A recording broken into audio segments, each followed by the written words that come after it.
It's Monday morning, and the grind is already in full swing for every office worker in the city. Kwon Sung-ho walks through the morning crowd, wondering how anyone has this much energy before their first coffee. As he reaches the station, he notices a group of guys causing a loud scene near the entrance.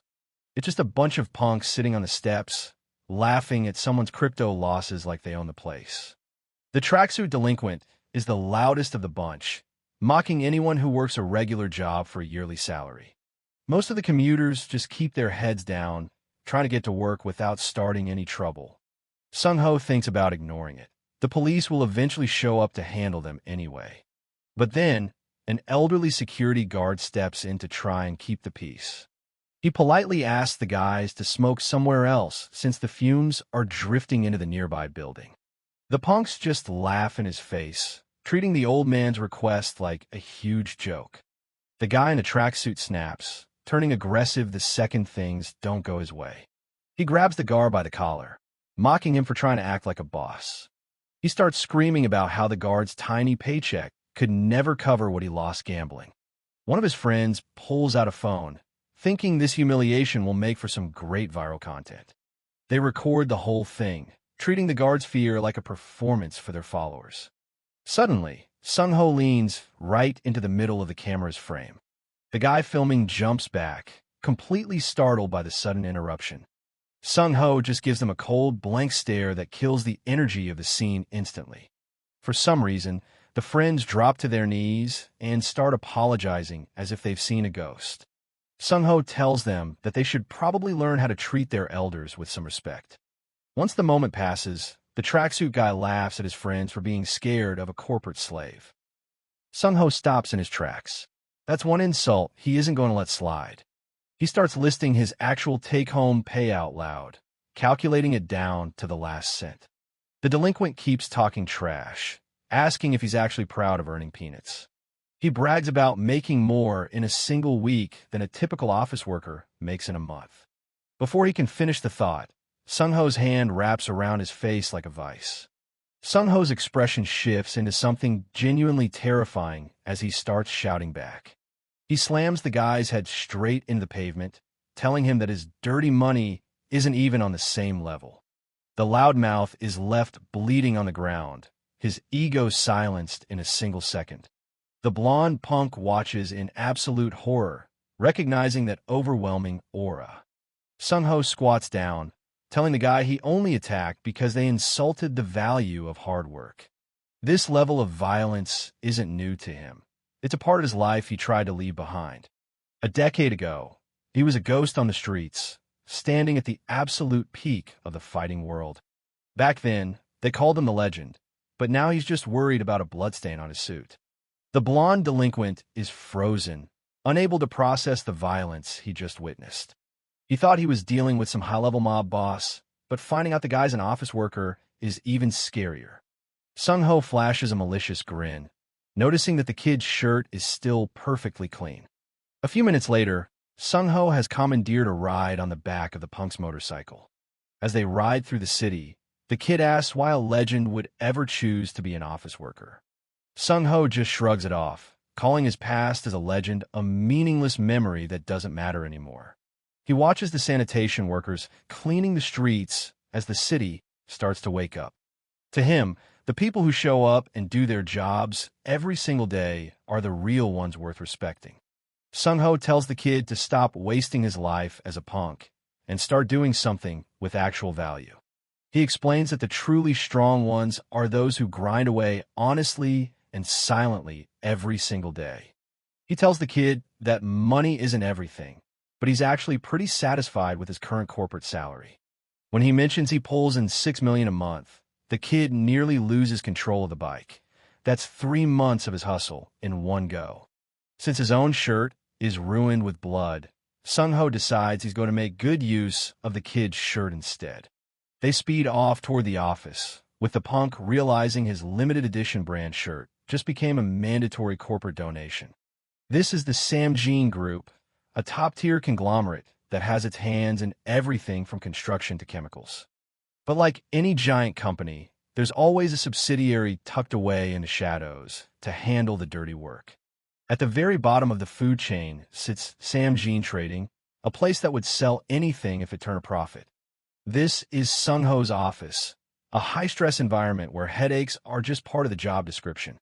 Inside, things are off to a rough start with manager Kim looking like he's about to have a total meltdown.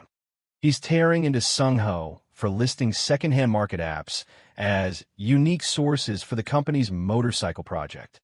The manager is at the end of his rope, screaming that the company isn't some playground for Sung-ho to mess around in.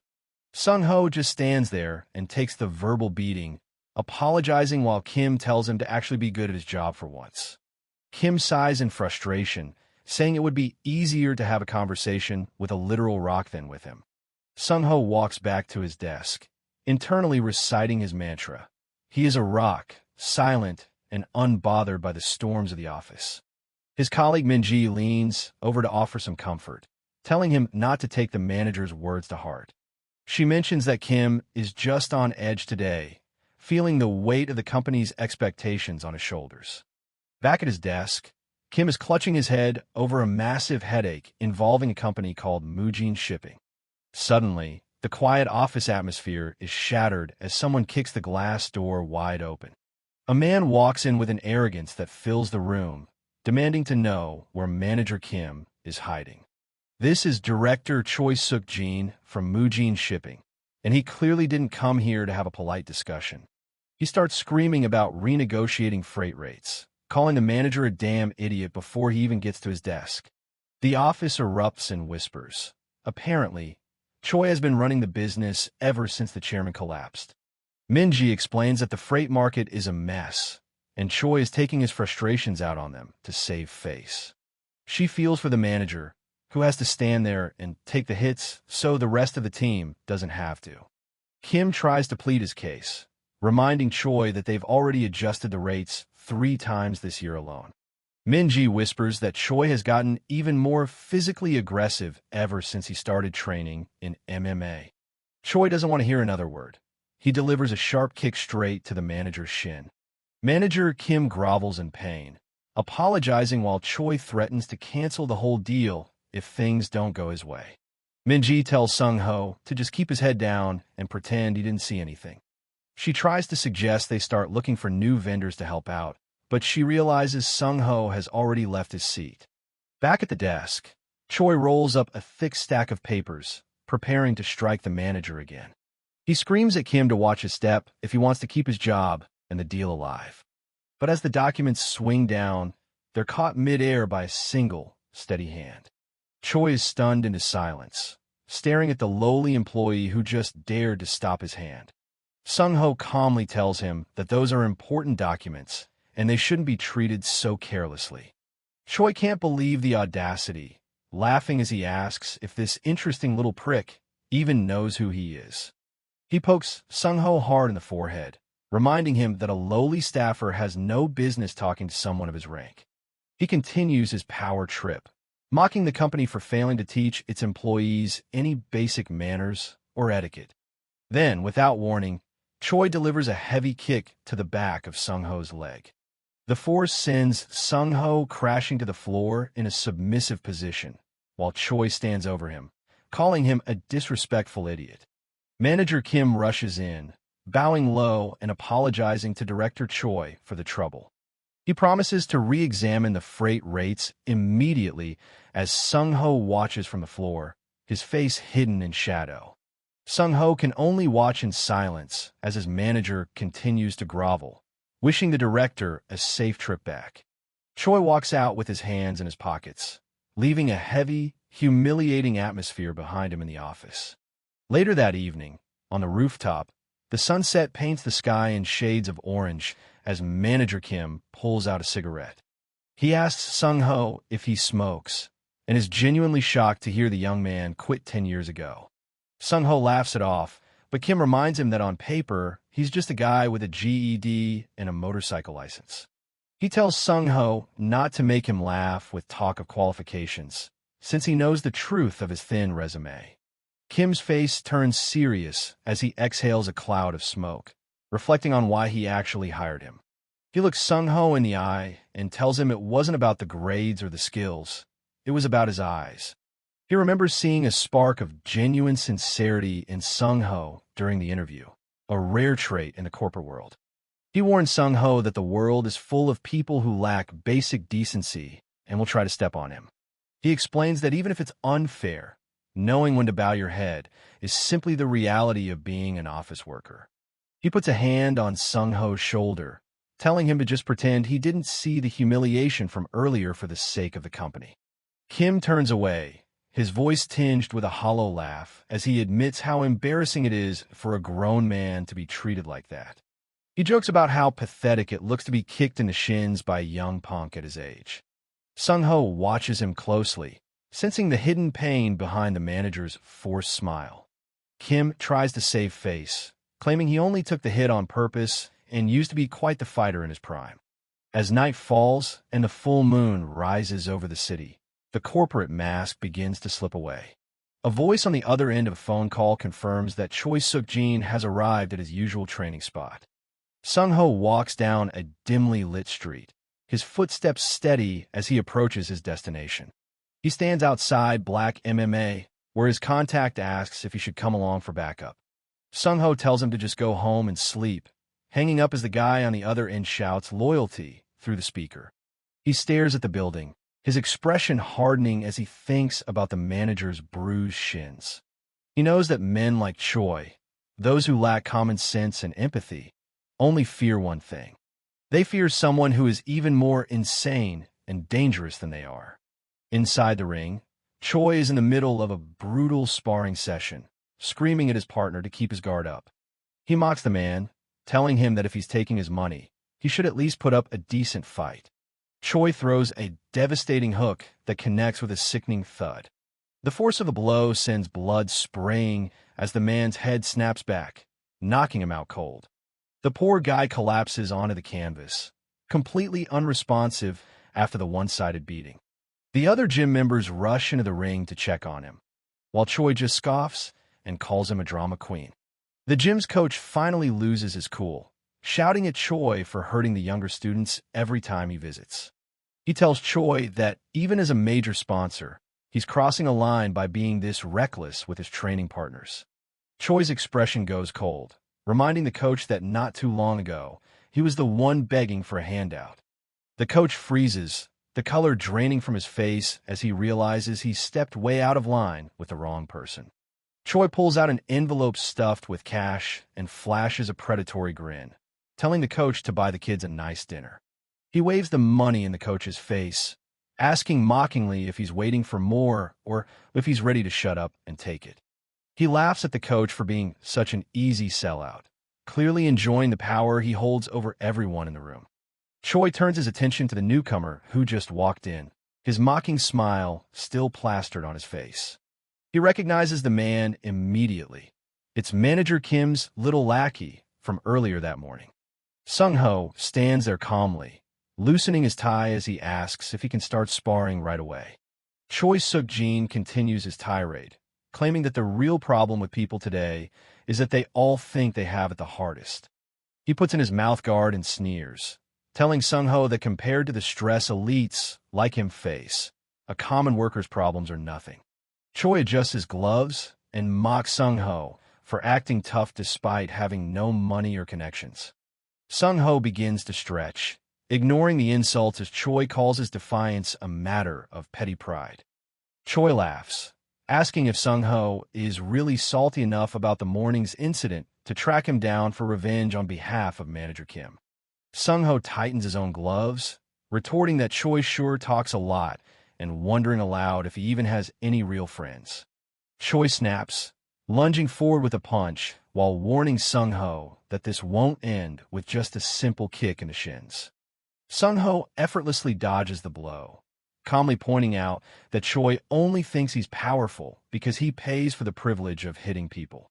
Infuriated by the calm critique, Choi screams that he'll kill him, throwing another wild and aggressive strike. Sung-ho ducks low, his movements precise as he notes that Choi's inability to listen confirms his guess about him having no real friends. Choi prepares for another assault, his face twisted in a mask of pure, unadulterated rage. He mocks Sung-ho one last time, asking with a crazed grin if he'll be okay with what happens next. Sung-ho looks him dead in the eye, fully aware that throwing the next punch will likely cost him his corporate career. With a simple, yeah, Sung-ho launches a devastating counterpunch that connects squarely with Choi's jaw. The force of the impact sends Choi's mouthguard flying as his head snaps back from the sheer power of the blow. Sung-ho's expression is cold and determined. He isn't just fighting, he's delivering a long-overdue lesson.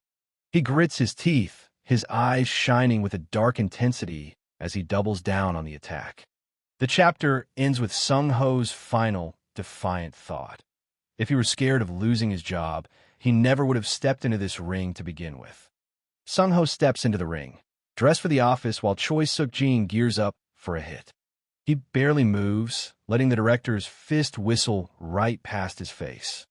A hit connects, sending Sung-ho's head snapping back. Choi Suk-jin starts laughing, mocking him after all that big talk. Sung-ho stays focused, waiting for the right moment to bait his opponent. He throws a taunt about the director wetting himself, and the guy loses his cool. Choi Suk-jin screams and lunges in a total rage. Another heavy blow lands right on Sung-ho's jaw. The guys in the gym watch from the sidelines as the office worker takes the hits. The antagonist mocks him, calling his punches weak as he keeps pressing the attack. He looks down at Sung-ho with pure contempt, ready to finish this. Sung-ho just stares back, telling him to shut his mouth. In the middle of the scramble, Sung-ho reaches out and grabs him. He leans in and tells Choi Suk-jin it's time to make a deal about the company losses. The director just sneers, thinking the guy is ready to quit. He agrees to the terms and seals the promise with a firm grip. As soon as it's official, Sung-ho's feet leave the ground. He launches into a flying armbar, catching his opponent completely off guard. Choi Suk-jin's eyes go wide as he realizes he's caught. Sung-ho wraps his legs around the director's neck and pulls him down. The man tries to scream, threatening that it won't end with just a little kick. But Sung-ho has the lock deep, and there's nowhere for him to go. He reminds Choi Suk-jin of the promise he just made. The director panics, his hand flailing as the pressure builds. Sung-ho pulls back with everything he's got. He slams the director into the mat. The spectators stand frozen, watching their boss get folded. Choi Suk-jin lies there unconscious. The gym staff rushes into the ring, shouting for an ambulance.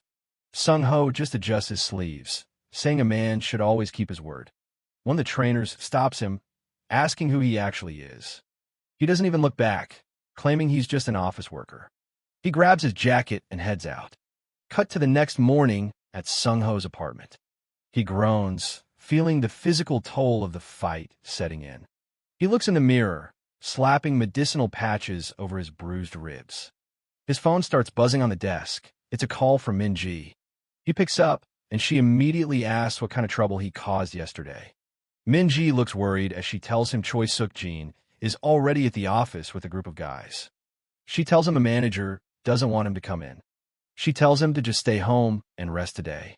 Back at the office, a bandaged Choi Suk-jin sits arrogantly with his thugs, giving the company a brutal ultimatum.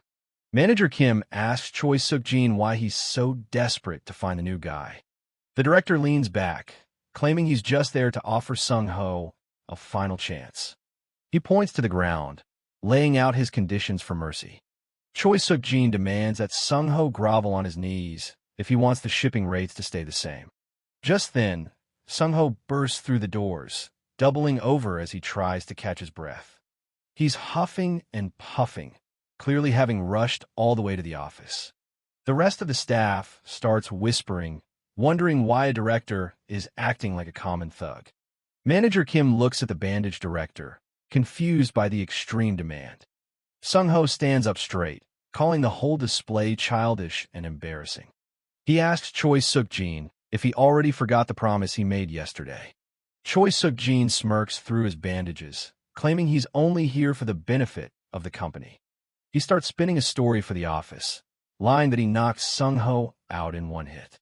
The employees start murmuring, realizing the director's bandages tell a very different story.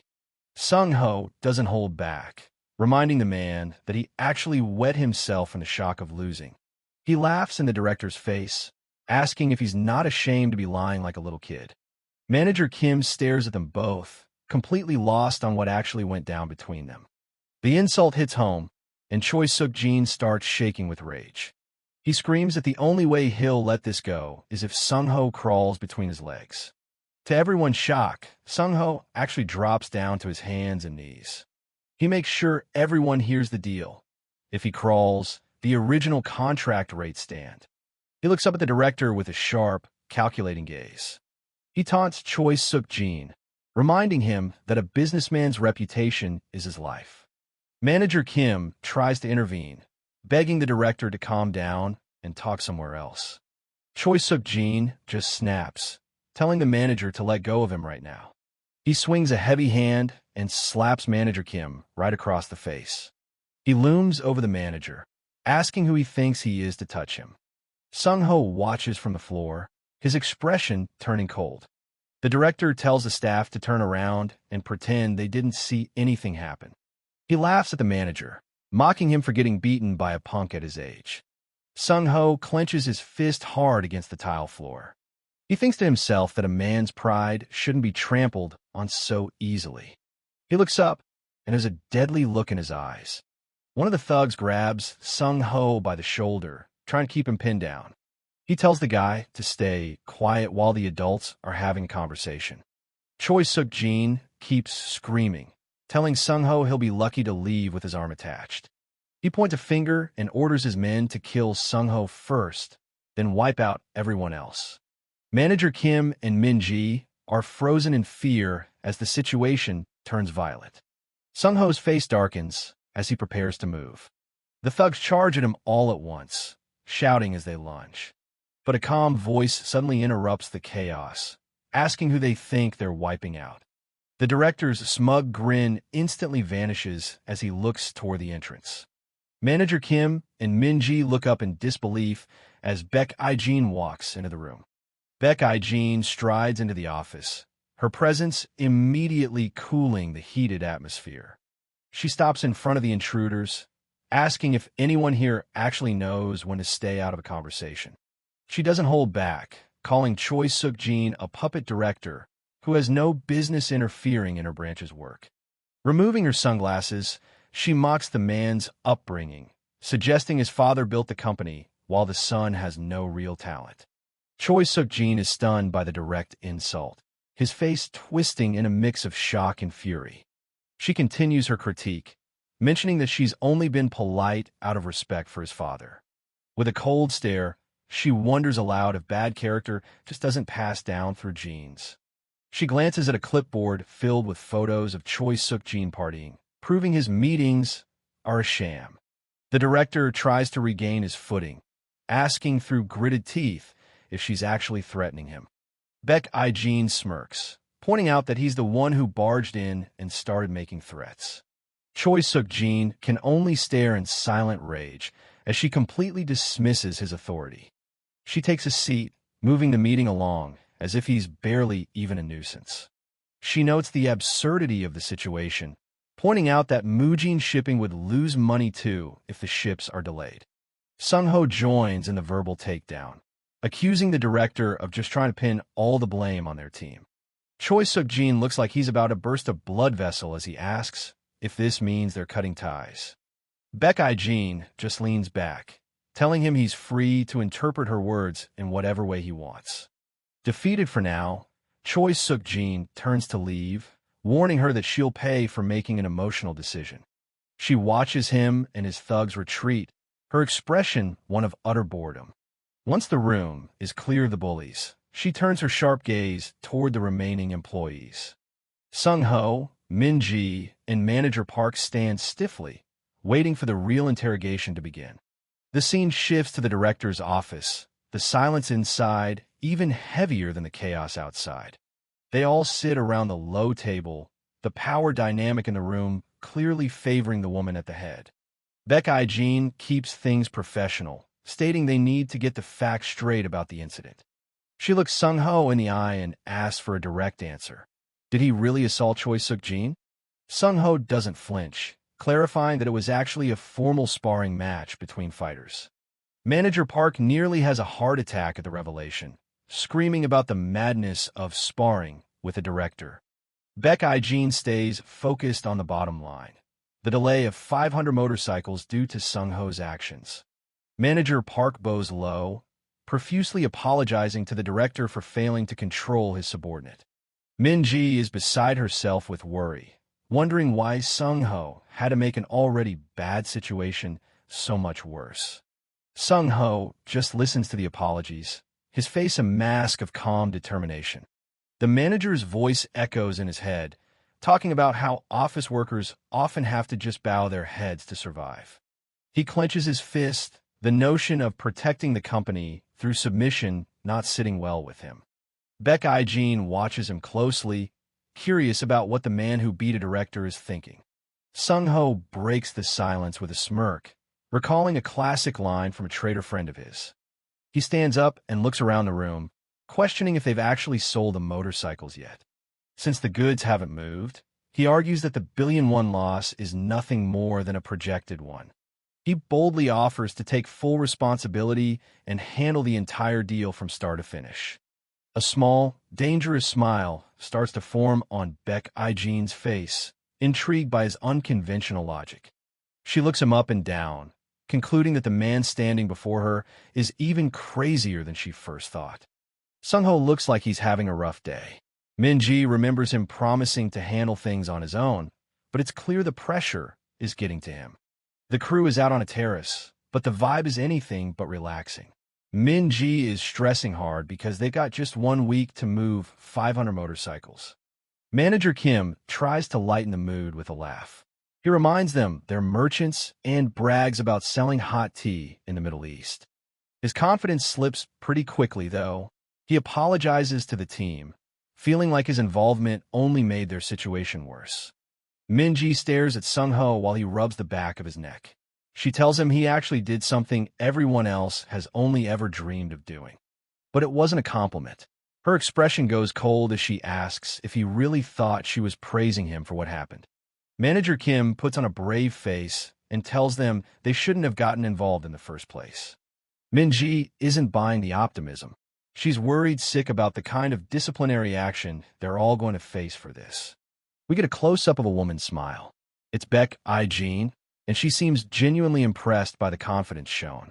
She officially dubs them the Samjin Task Force. Min-ji looks back on that moment, realizing that despite the mess, they actually formed a team. Manager Kim looks down, his voice soft as he thanks Sung-ho for stepping up. Sung-ho and Min-ji are caught off guard. They just stare back, wondering why the mood suddenly got so serious. The manager explains that it's been a long time since anyone was willing to take his place like that. Manager Kim admits he was genuinely shocked by the whole ordeal. Min-ji keeps her head down, lost in thought as she processes everything. Manager Kim suddenly bursts out laughing. He admits that hearing about Director Choi getting punched was actually the most satisfying thing ever. Sung-ho keeps a straight face, but you can tell he's listening. The manager tells him again how grateful he is. He jokes that if he'd known it would end like this, he would have just beaten the guy up himself. Min-ji can only stare at him in disbelief. The three of them sit together under the night sky. Manager Kim keeps the jokes coming, asking if the director actually wet himself, and Sung-ho is happy to play along. Below them, the city lights of Seoul stretch out into the distance, oblivious to their corporate drama. Over in her office, Baek I-jin stares out at the city. She's curious to see if the guy they call a legend can actually pull this off. Sung-ho's resume sits on a desk next to an old photo of him from his school days. Back at the office, the reality of the situation hits. Min-ji is working the phones, trying to find a buyer, but it's not going well. She hangs up yet another call, looking at the screen in total frustration. It's another dead end. Every company she calls is fully booked for the next 6 months. Manager Kim sighs and leans back. He knew it wouldn't be easy, but he's still putting his faith in his right-hand man. Min-ji is at her breaking point. She's never felt this stuck before, unable to even take the first step toward a solution. Manager Kim looks around and realizes their star player is missing. He wonders where Sung-ho ran off to since he's the one who started this mess. It turns out Sung-ho called earlier. He told the manager he found a way to offload the bikes and had to go check it out. Minji looks up, her eyes wide. She can't imagine what kind of new way he could have possibly found. The scene shifts to a gritty industrial area filled with old factories and warehouses. Sung-ho shows up at the site with Han Byung-j. Byung-j is hyped, thinking he's finally been acknowledged as the legend's right-hand man. But Sung-ho tells him to get a life. Sung-ho clarifies that he didn't bring him along as a lackey. He brought him because he actually needed his help. That's all Byung-j needed to hear. He's practically glowing with excitement, vowing to devote himself entirely to the boss. They stop in front of a heavy, rusted door. Sung-ho is skeptical, wondering if they're really going to try and sell motorcycles in a dump like this. They step inside, and it's a whole different world. The warehouse is packed with tough-looking guys who look like they've seen some things. A couple of men in dirty aprons are busy mixing something dark and sludge-like in a large barrel. These guys aren't your typical warehouse workers. They're covered in tattoos and scars, and they look like they'd rather fight than talk business. Someone is eating jjangmyeon at a table, looking like he couldn't care less about the newcomers. He looks up at them with a lazy, bored expression. He asks if they're there to sell some goods and tells them not to be shy. Sung-ho leans in and whispers to Byung-j, asking who these guys are. Byung-j admits he's not sure. He was just told they handle acquisitions. Byung-j whispers back that they might be selling to undocumented workers or minors, people who are desperate for a way to get around. Byung-j mentions the kids riding around on bikes without license plates, the kind of clients these guys usually deal with. Sung-ho finally gets what Byung-j is suggesting, and he is not happy. He snaps at him for not bringing this up sooner. The guy in charge of the warehouse notices them whispering. He asks what they're talking about, sounding a little too interested for comfort. The warehouse thugs start closing in, and they definitely don't look like the friendly type. One of them is even clutching a shovel. They show off the product, around 500 units of brand new motorcycles, all ready to go. The thug boss gives a jagged, toothy grin. He likes what he sees. He doesn't hesitate. He tells him he'll take the entire lot right then and there. From a distance, he explains that their market is actually booming because of the bad economy. Apparently, responsibility is out and easy transportation is in. Then things get even sketchier. He offers them some carefree fun on the side as a cheap little gift for making the deal. Byung-j immediately starts waving him off, awkwardly claiming he's already taking medication. He wants no part of whatever the guy is offering. Sung-ho's face goes cold. He shuts the deal down instantly, telling them they aren't selling anything. Byung-j is stunned, but Sung-ho isn't budging. He refuses to let their company's bikes be used for illegal street activities.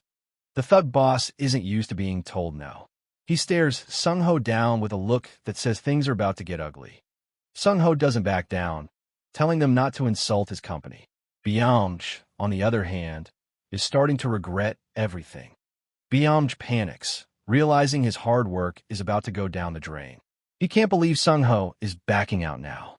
He begs the boss to reconsider, pointing out that if this deal falls through, they've got zero other options to move these bikes. The thug boss turns his back, casually mentioning that sometimes deals just fall through. That's just the way business goes. He brings up that old saying about time being money, and the mood in the room shifts from tense to dangerous. He turns back around, his eyes bulging with rage. He demands to know how they plan on paying him back for wasting his precious time. Suddenly, they're surrounded. Sung-ho tries to talk his way out, suggesting they just call it even and walk away on good terms. The thugs don't seem interested in being friends. They start marching forward, their boots thudding on the warehouse floor. Byung-j, ever the loyal sidekick, tells Sung-ho to leave it to him. He's determined to teach these guys a lesson. He screams at the thugs, trying to sound as intimidating as possible. But the thugs just stare back, completely unimpressed by his outburst. They've clearly seen much tougher guys than him. Byung-j keeps the act going, calling Sung-ho a legend who once single-handedly took down a whole alliance. Meanwhile, the legend himself is busy in the background, desperately trying to get a scooter to start so they can make a quick getaway. Sung-ho shouts back that he's just an office worker who's still on the clock. He's here to sell bikes, not fight, and he's out of there. The thugs charge with a roar. Byung realizes he's on his own and starts running for his life, crying about getting dragged into this mess. He catches up to Sung-ho, still confused about why they won't just sell the bikes to get out of this. Sung-ho's eyes suddenly fix on one of the motorcycles. Instead of running, Sung-ho plants his foot firmly on the ground, ready to pivot. Byung screams in confusion as Sung-ho suddenly sprints right back into the warehouse. A thug swings, but Sung-ho is faster, leaning back as a fist whistles past his face.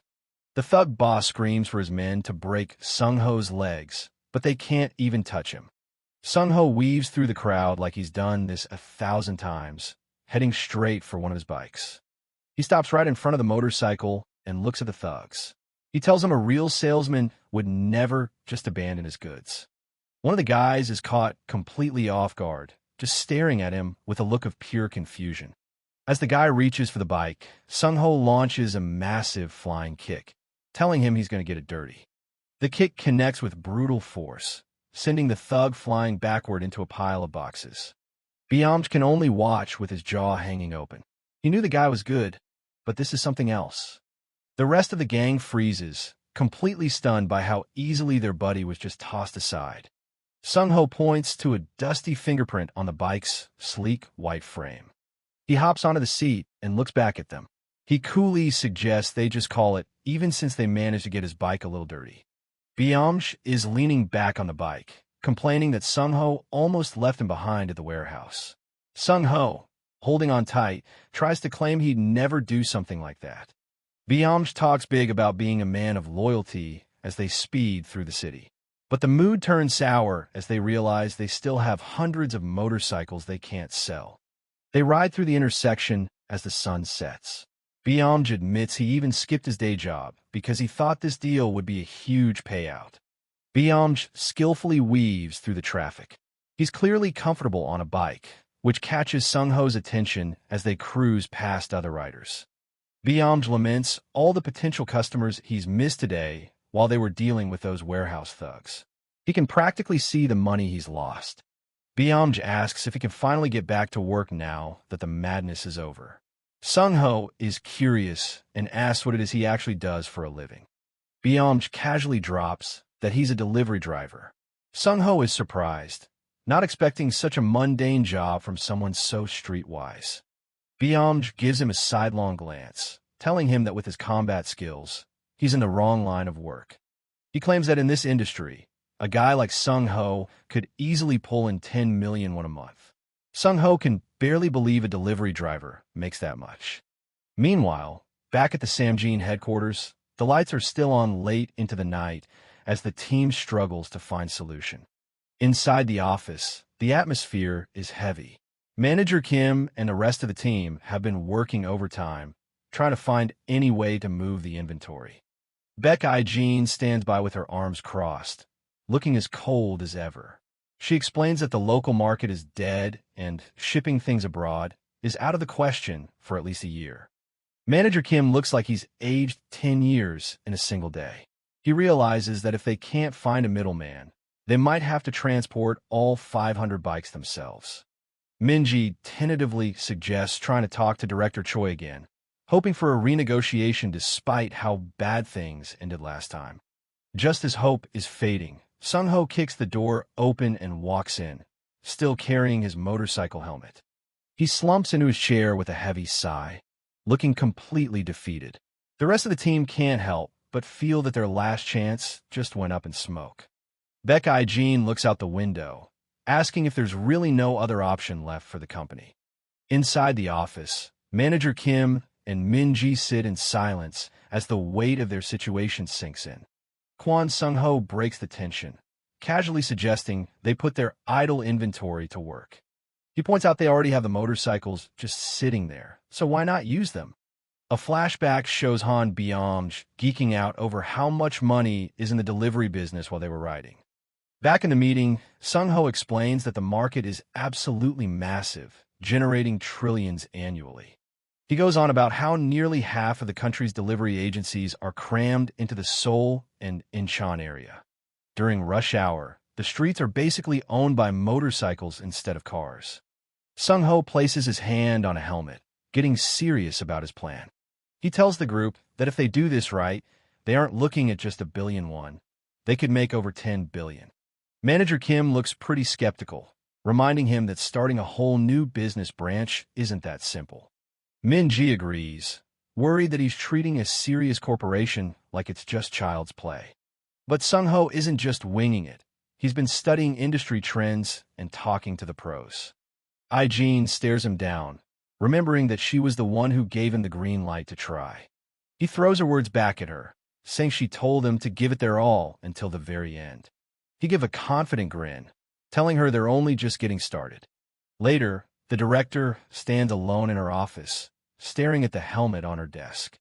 She knows Choi Suk-jin is a calculating businessman who tracks every last cent. Suk-jin is desperate to cement his place as successor, and for that, he needs a big win to show off. Ai-jin suspects someone inside her own company is making a deal with him just to see her fall. Cut to Han Jae-myung, the guy hiding behind his glasses, who clearly has his own agenda. He's on the phone, promising some madam that he'll be delivering the news she wants very soon. He looks out over the city, comparing a weak defense to a dam that can't hold back a trickle of water. Ai-jin is more determined than ever, knowing this project is her only way to stay afloat. Flashback to the street where Sung-ho first met Byung and asked who he was. The blonde guy shouted his name and even gave himself the English alias Han Crime. Back to the memory of them speeding through the city on that scooter. Sung-ho realized pretty quickly that the guy's street smarts could actually be a huge asset to the company. He told Byung to show up the next day as a consultant, specifically telling him to wear proper clothes. The next morning arrives at the office building, and things are about to get weird. A pair of polished dress shoes steps through the lobby. The other employees can't help but stare at the back of the guy walking in. In the conference room, Sung-ho is hyping up his expert guest to the nervous team. Ai-jin looks ready to get this over with, asking exactly when this guy is supposed to show up. Right on cue, a silhouette appears at the door, adjusting his collar. Sung-ho swings the door open with a big smile, ready to introduce his secret weapon. Byung walks in looking like a budget yakuza in a loud leopard print shirt and heavy gold chains. Sung-ho's face immediately drops, his eyes practically popping out of his head. The entire management team just stares in collective horror at the consultant. Byung doesn't care, giving a big wink and introducing himself as Han Crime. Sung-ho snaps, grabbing him by the shirt and screaming about why he showed up looking like a mobster. As the two bicker, Min-ji can only bury her face in her arms while the director watches in silence. Ai-jin stares daggers at the new guy, demanding to know who he even is. Sung-ho quickly jumps in, stuttering as he tries to introduce his consultant. Byung just leans back like he owns the place, while the director asks Sung-ho if this is some kind of joke. Sung-ho tries to keep his cool, insisting that despite the flashy leopard print, the guy is a total pro. The rest of the team isn't buying it, feeling like their entire fate is being handed over to a punk. Ai-jin rubs her temples, clearly at her limit with all the stress and the new problems being created. Against her better judgment, she tells them to let him in for now, shocking everyone in the room. Byung waits in the hallway, looking completely out of place in a professional corporate setting. Sung-ho looks his boss in the eye, asking her to at least hear the guy out first. Manager Kim and Min-ji look worried as they scramble to get the meeting materials ready for their guest. Ai-jin tries to keep it professional, asking if she can just address him as Mr. Han Byung. Everyone takes a seat at the long table, the tension thick enough to cut with a knife as the meeting begins. Min-ji leads the presentation, going over boring stuff like operating structures and regional demand. The director listens as the plan to use their stuck motorcycle inventory for lease fees is laid out. Sung-ho notes that since anyone can be a writer, recruiting manpower shouldn't be too hard. But Byung cuts him off, bluntly stating that recruiting will actually be the hardest part of the job. Min-ji is confused, but Byung explains that in the delivery world, attitude is everything. He tells them that one writer might finish 2 orders in an hour, while a motivated one can pull off 7. He leans forward, explaining that the low entry barrier attracts a lot of people with zero sense of responsibility. He paints a grim picture of the streets: constant accidents, brawls with customers, and even riders stealing food. He says that when things go south, most riders and agencies just tell people to sue them and walk away. He asks the room point blank if they really think they can manage a mess like that under a big corporate name. Meanwhile, at a traditional restaurant, the Mutual Aid Union is having a much more quiet meeting.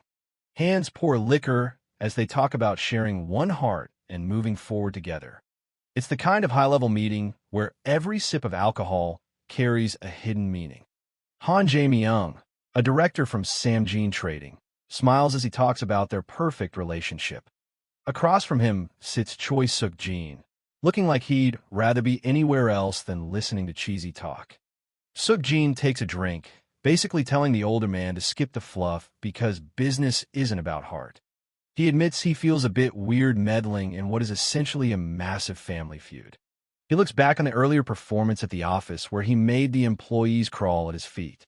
Jae-myung chuckles, admitting he was impressed that Suk-jin personally stepped in to handle things. He taps his cup, confirming that he's already moved exactly as he promised he would. He promises to cover all the losses from the shipping delays, as long as everything else goes smoothly. He even offers exclusive rights to the contracts, knowing Suk-jin is after the Baek family legacy. He pours another round, noting that even if Baek I-jin is an outsider, she's still part of the royal family.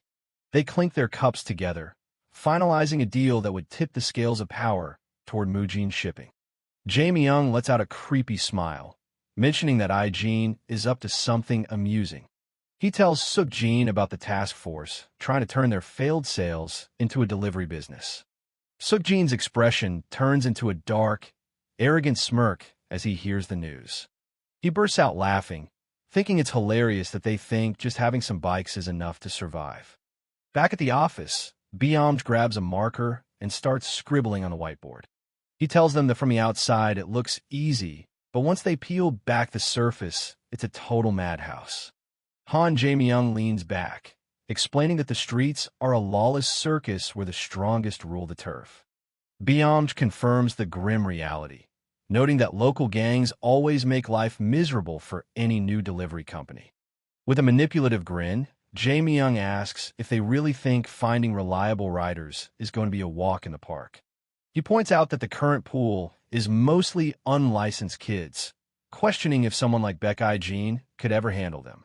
The high-stakes nature of the conversation is reflected in the intense, calculating gaze of the men in the room. Jae-myung scoffs, stating bluntly that the delivery agency business is no place for corporate types in fancy suits. Back at the meeting, Byung stands his ground in front of the task force, ready to lay out the real deal. He warns them that to survive this circus, they'll have to fight through brutal turf wars with rival agencies. Baek I-jin remains composed, listening to the harsh truth about the front lines of the delivery business. The tension in the room is palpable as the doubt about whether a corporate greenhorn can lead this mess is voiced. Byung's eyes burn with intensity as he declares that they actually have someone who can do it: Sung-ho. Outside, the sun shines brightly over the corporate towers, masking the chaos brewing within their walls. Down in the plaza, the city is buzzing with people, oblivious to the high-stakes power struggle happening upstairs. The streets are crowded, filled with the very people who will either make or break this new venture. Foreman_U, a massive guy with ink all over his chest, bellows at the top of his lungs, wanting to know when they start. A group of rough-looking recruits gathers around Byung and Sung-ho, complaining about their gambling losses and itching for action. Sung-ho's been calling people all night, but even his best associate looks pretty skeptical about the plan. He gives the order, Gather as many people as possible by tomorrow. Friends or strangers, it doesn't matter. Byamj is losing it because it's already late and the deadline is basically impossible. But once he's called the right hand, Byamj salutes and vows to round up everyone, including his distant relatives. The next morning, Sung-ho tests out a megaphone in the middle of a city plaza. The loud feedback screech has the massive crowd of delivery riders covering their ears in pain. He kicks things off by thanking everyone for showing up so early. One guy isn't here for the small talk. He just wants to know if the rumors are actually true. Sung-ho stands tall on his platform, confirming exactly what they've heard. He flashes a sharp, confident smile. He announces that any rider they hire gets a motorcycle with absolutely zero lease fees. The crowd is buzzing. Lease fees are usually their biggest headache, so this sounds like a total scam to them. But there are two conditions for getting the free equipment support. One is legal registration, but the second is passing what he calls a very tough interview. He rolls up his sleeves and gets into position at a table. The interview method is unconventional, straight-up arm wrestling. The riders are baffled, wondering what kind of corporate recruiter hires people like this. Despite the confusion, the word free starts a riot as everyone begins fighting for a spot in line. The urban plaza is completely packed with hundreds of bikes and eager applicants. Suddenly, a heavy boot steps off a bike and hits the pavement. A guy laughs as he pulls off his helmet, calling the whole announcement a load of bullshit. With tattoos covering his arms, he looks over at the scene with pure discipline in mind. Sung-ho watches him approach, staying perfectly calm. Byamj is busy yelling at the crowd to form a single-file line. This massive tattooed guy just ignores the crowd and walks straight past everyone. Byamj tries to act tough and tells the big guy to get to the back of the line. But then he actually looks at the guy's face and starts sweating buckets. A single shove later, and Byamj is sent flying into the dirt. The giant walks right up to the table, looming over the recruiter. He stares Sung-ho down with a terrifying, narrow glare. He mocks the comedian in the suit for trying to pull a stunt on his turf.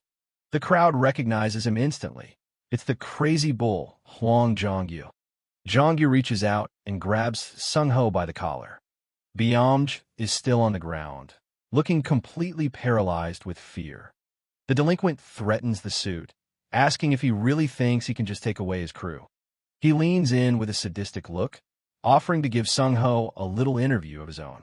Instead of flinching, Sung-ho just flashes a sharp, knowing smile. He addresses the man formally as Mr. Hwang Jong-gyu. Then he starts reading off the guy's resume, starting with his age and sports background. He mentions the former captain's permanent expulsion for verbal abuse and a brutal assault. Jong-gyu bursts out laughing, clearly impressed that the office worker did his homework. But he follows it up with a cold threat to plant Sung-ho head first into the pavement. Sung-ho reminds him that Hwang Jong-gyu is the most influential person in this area. Byamj is still panicking, thinking recruiting a guy like that is totally out of the question. He explains that the crazy bull is a total lunatic who doesn't respect any kind of hierarchy. Sung-ho just puts a hand on his shoulder and asks him what he thinks is the one thing in the world that never changes. The protagonist gives a confident smirk, sensing the tension. He proposes a bet with an arm wrestling match, leaving everyone in shock. He lays out the terms. If the giant wins, they'll loan out every motorcycle they own for free. But if Sung-ho wins, the crazy bull has to become a rider for Samjin Corporation. Hwang Jong-gyu warns the suit to keep his promise, or things are going to get really ugly. The brute clenches his teeth, his expression turning monstrous as he puts his strength into it. He's rattled that he can't even budge the corporate office worker with sheer force. Sung-ho leans in and whispers that losing to a suit with no tattoos would absolutely ruin his street reputation. The crowd of riders watches in disbelief as the high-stakes match continues for over 5 minutes without an inch of movement. Sung-ho suggests they wrap it up since there are so many people waiting, giving a calm look that terrifies his opponent. With a sudden burst of power, Sung-ho slams Jong-gyu's hand down onto the table. The entire crowd of applicants is left completely speechless by the upset. Jongyu stares at his hand, unable to process that he actually lost. The sound of his hand hitting the wood echoes through the silent plaza. Sung-ho remarks that the giant looks surprised by the outcome. He points out that losing in front of this many people would put the brute's reputation in serious jeopardy. Jongyu tries to act like it's no big deal, claiming he doesn't have to keep a stupid promise. The office worker stands his ground, reminding him that a verbal contract is still a legal one. He explains that many of the suits they look down on were the toughest guys back in their school days. As he speaks, the image of corporate workers in the city district flashes behind him. The protagonist gets a manic look in his eyes as he continues his psychological pressure. He asks what kind of monster one would have to be to rise to the top of 100,000 such men. Jongyu's sweat pours down as he realizes he's dealing with someone far more dangerous than he thought. He swallows hard, finally asking what he's expected to do now. The office worker just gives him a simple, terrifyingly calm look. He says that it's actually quite simple. To save face for the brute, Sung-ho shouts to the crowd that their leader threw the match on purpose. Jongyu is confused, wondering why the guy who just beat him is helping him out. The recruiter thanks him publicly for his difficult and painful decision to join the company. But in private, he gives a dark smile and tells him to work diligently, as if his life were on the line. He tells the delinquent to just take the hint and smile, because it's a great day. The crowd erupts into cheers, convinced that the deal is so good, even their top dog is joining. Sung-ho lets out a satisfied laugh, officially welcoming him to the team. The scene shifts away from the urban plaza to a quiet corporate shipping dock. Minji rushes to find Manager Kim, excited to report that the recruitment drive was a success. Manager Kim is relieved to hear it went smoothly without any major issues. A team leader confirms the motorcycle count, stating they've received the full shipment with 0 missing units. Manager Kim walks through the warehouse, feeling like a huge weight has finally been lifted off his shoulders. Manager Kim explains that sales team 1 has a shipment arriving in a month, meaning the warehouse needs to be clear by then. Sung-ho admits the timeline is tight, but remains grateful for the chance to move their stock. Manager Kim heads out for the evening, giving the team a cheerful wave as he leaves. Sari watches him go, her face full of doubt about their current situation. Back at the warehouse, the manager admits a single month isn't nearly enough time to gather the data they need for a new venture. He looks at the rows of bikes, noting that their rush to launch just proves how desperate the company is getting. He explains the political pressure. Director Beck's standing has been shaky ever since that big shipping contract fell through. With executive reviews right around the corner, she needs a win now to have any hope of convincing the board. If this project flops, her career might be over. Elsewhere, Director Beck Jean stands alone in an elevator, lost in thought. As the doors start to close, she stares straight ahead with her arms crossed. A hand suddenly jams the doors open. Director Han Jae-myung steps inside, wearing his usual manipulative smirk. The two directors stand in silence as the elevator begins its ascent. Han breaks the ice by mentioning the failed export deal motorcycles Team 3 is trying to salvage. Beck just smiles gracefully, asking how she could ever hope to compete with his powerhouse department. She keeps the flattery going, praising Han's subordinate, Manager Park, for always delivering results. Han looks smug, clearly enjoying the ego stroke. But as she exits, Beck drops the act and laughs, reminding him that she'll be fine because she's a Beck, implying her family status. Han watches her walk away, his friendly mask slipping into a cold, hard stare. Later that night, at a high-end restaurant, Han meets with Manager Park to discuss the project. Park reports that Team 3 secured a warehouse, but they'll be evicted the moment their own shipment arrives next month. Han asks if Park really thinks Director Beck has what it takes to pull this off without self-destructing. He laughs, telling Park he's always had a great eye for talent, which is why he keeps him around. Park beams at the compliment, feeling more confident than ever. But Han's expression turns chillingly sharp as he continues the conversation. He points to the puffer fish tank and tells Park he's just like the fish, delicious, but full of deadly toxins. He holds up a piece of fish, explaining that Park is like this soup. All the venom has been drained, leaving only something pleasant to consume. Park's smile disappears as he realizes he's just been called a neutered tool. He immediately promises to stay in line. Han stirs his soup and suggests they don't need to wait a whole month for those insulation panels to arrive. Unaware of the plot, Sales Team 3 is in high spirits back at the office. Han's face twists into a ghoulish grin as he suggests they get those goods delivered as quickly as possible to crush their rivals. Manager Kim is laughing, absolutely thrilled with Kwon Sung-ho's massive recruitment success. Sung-ho stays humble, while the rest of the team celebrates clearing their first major hurdle.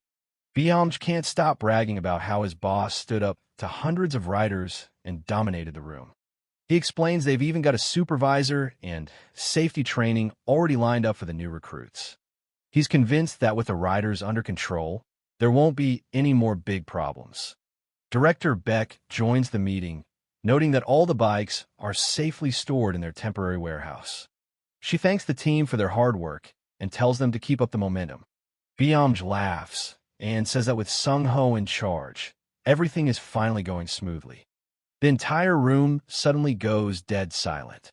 Byung looks confused, but Sari tells him he just uttered the one phrase you should never say in this business.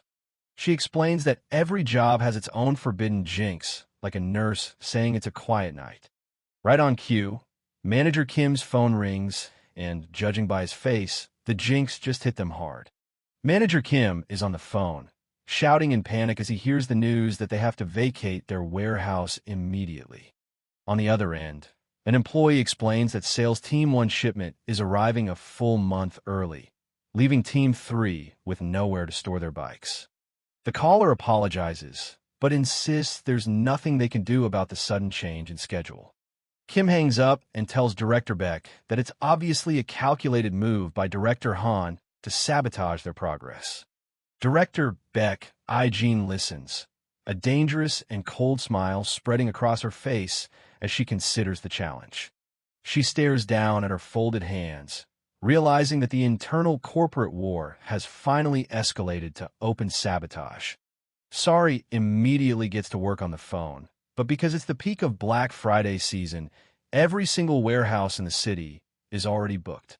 She collapses with her head in her hands, asking Kwon Sung-ho if he's found anything, but he's hitting the same dead ends.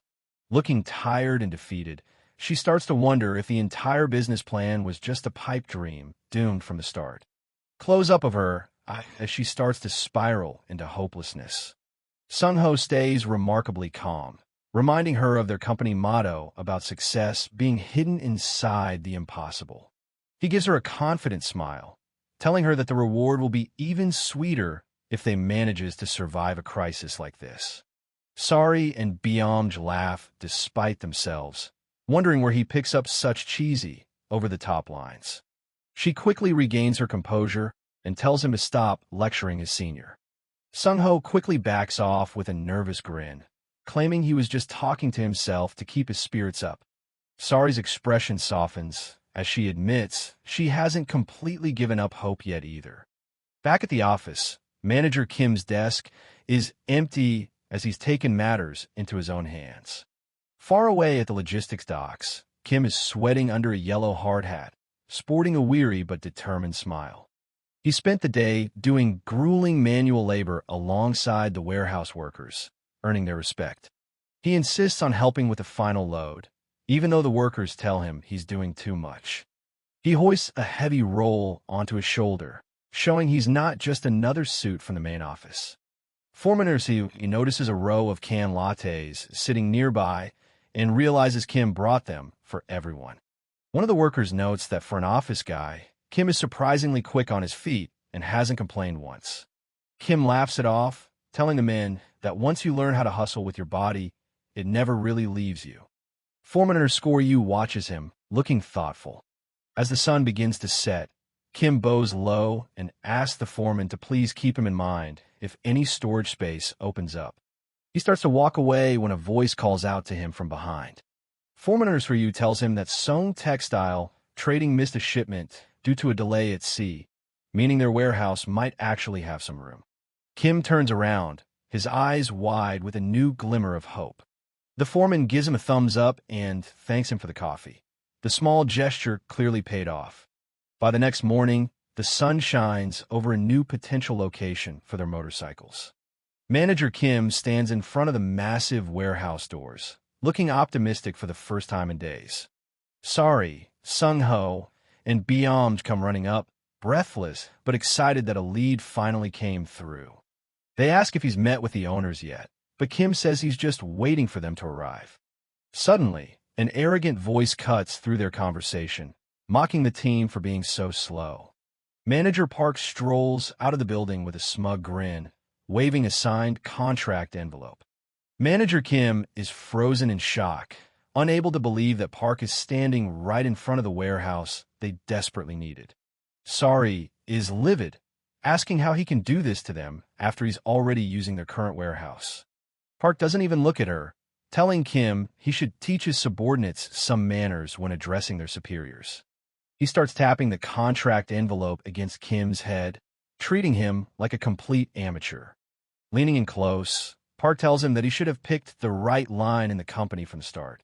He tells Kim that knowing which ladder to climb is the most important skill, and that the ones on the right ladder always look better to the people at the top. Manager Park leans in even closer, his eyes narrowing with cruel delight as he tells Kim that the most important skill in their world is knowing exactly when to jump from a snapping ladder. Sung-ho makes his move, telling the guy he just needs to buy up every single motorcycle they have. Choi Suk-jin stops his workout, looking over at the bold rookie. He starts laughing hysterically, like he just heard the best joke of his life. He mocks Sung-ho, asking if every newcomer at Samjin is this delusional or if it's just him. Sung-ho isn't fazed. He just smirks and asks if the guy is starting to get interested. Suk-jin's face hardens. He tells Sung-ho he clearly doesn't get the situation and asks if he's joking. Sung-ho fires right back, saying Suk-jin is the one playing around. He hits a nerve by calling him Han, Jae-myong's dog, and Suk-jin looks ready to kill. Suk-jin starts taking off his gloves, warning Sung-ho that he's pushing his luck. Sung-ho isn't worried. He reminds Suk-jin that he already kicked his ass and left him unconscious once before. He drops the aggressive talk and pulls out a business folder. He tells Suk-jin he needs to decide if this is a poison apple or a golden ticket.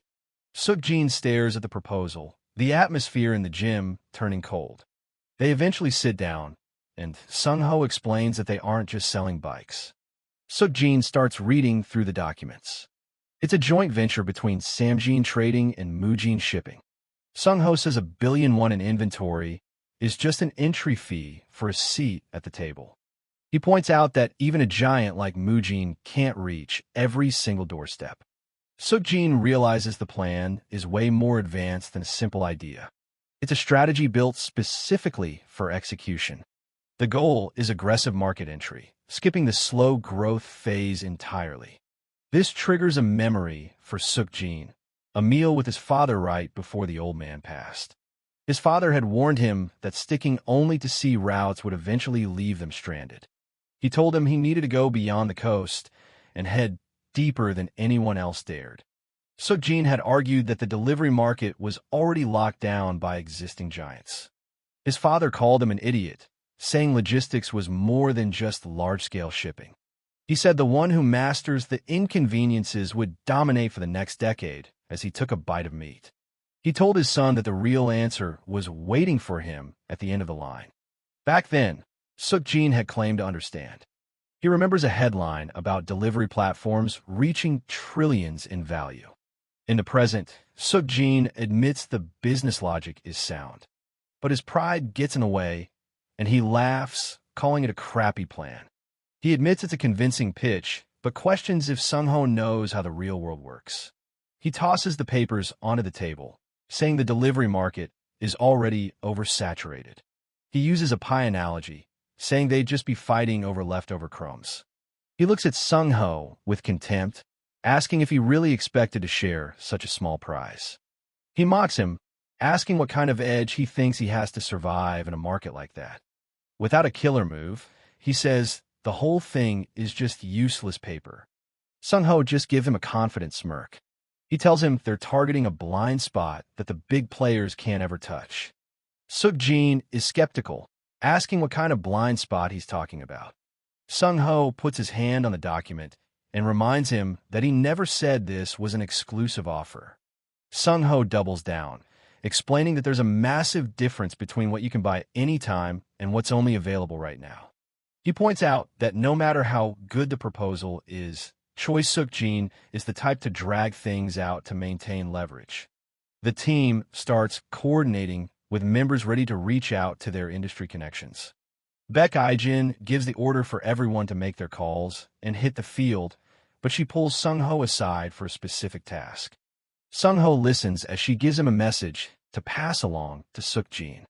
She wants him to tell the guy to think carefully about the fate of a small boat left alone in the middle of a vast sea.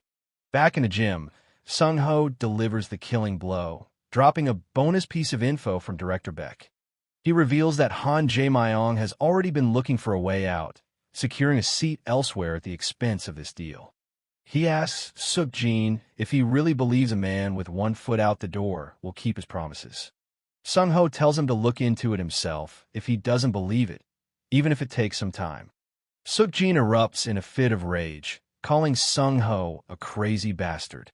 He slams his hand onto the table, gripping the proposal papers until they crumple. The papers scatter into the air as he shouts at Sung-ho for having the nerve to threaten him. Suk-jin mocks the effort, saying his heart isn't moved at all and daring Sung-ho to do something about it. Sung-ho doesn't beg.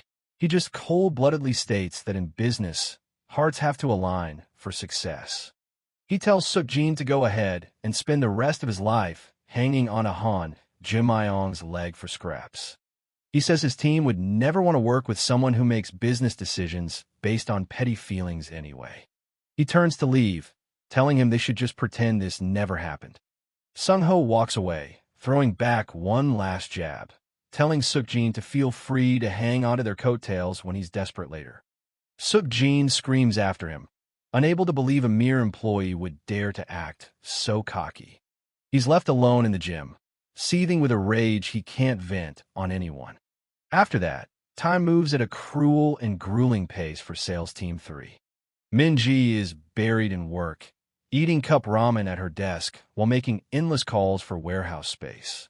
Sung-ho and the others are on the move constantly, scouting every possible site until they're completely exhausted. The late nights stack up, filled with on-site meetings and tireless logistics planning.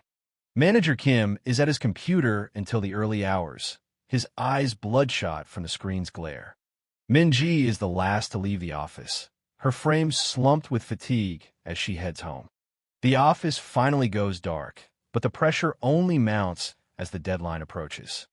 Before they know it, the day of the high-stakes executive evaluation arrives. Han Jae-myung walks into the boardroom with a smug, self-satisfied grin on his face. He gets a text from Manager Park, confirming that the bikes are stuck in a shuttered warehouse and haven't moved an inch. He thinks to himself that today is the day he finally cuts off Baek Ijin's head. The boardroom doors open as the company's heavy hitters assemble. President Park Tae-young enters the room, noting that everyone has made it on time. He sits at the head of the table, ready to begin the quarterly performance evaluation. Han interrupts with a false sense of courtesy, asking to say something before they start. He claims he knows how hard Sales Team 3 has struggled and suggests they present first to ease the pressure. The president agrees and looks toward Director Baek, who sits there with a cold, unreadable expression. She doesn't flinch at the trap, simply thanking him for his consideration with a sharp smile.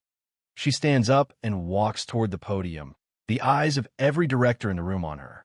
She begins her report on the massive inventory risks following the termination of their contract with Mujin Shipping.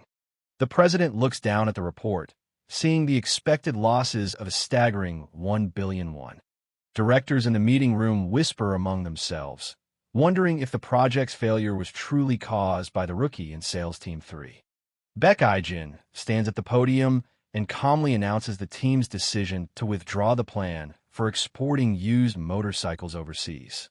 A director raises his voice, demanding to know if she expects the company to just sit back and absorb the losses and how she plans to take responsibility for the failure. Han Jimayong watches with a smug, dismissive expression, thinking that a puppet director like her was never equipped to handle the pressure. Baek Ijin doesn't flinch, stating plainly that at the end of this project, they were left with nothing but a mountain of unsellable inventory.